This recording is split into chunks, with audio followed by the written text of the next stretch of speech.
اور اپنے حکم لوگوں سے کھول کھول کر بیان کرتا ہے تاکہ نصیحت حاصل کریں۔ اور تم سے حیض کے بارے میں دریافت کرتے ہیں، کہہ دو وہ تو نجاست ہے، سو ایام حیض میں عورتوں سے کنارہ کش رہو، اور جب تک وہ پاک نہ ہو جائیں ان سے مقاربت نہ کرو۔ ہاں جب وہ پاک ہو جائیں تو جس طریق سے اللہ نے تمہیں ارشاد فرمایا ہے ان کے پاس جاؤ، کچھ شک نہیں کہ اللہ توبہ کرنے والوں اور پاک صاف رہنے والوں کو دوست رکھتا ہے۔ تمہاری عورتیں تمہاری کھیتی ہیں، تو اپنی کھیتی میں جس طرح چاہو جاؤ،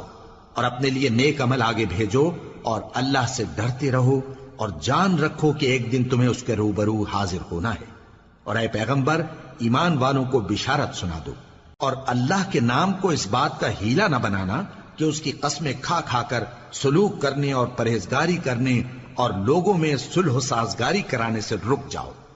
اور اللہ سب کچھ سنتا ہے، جانتا ہے۔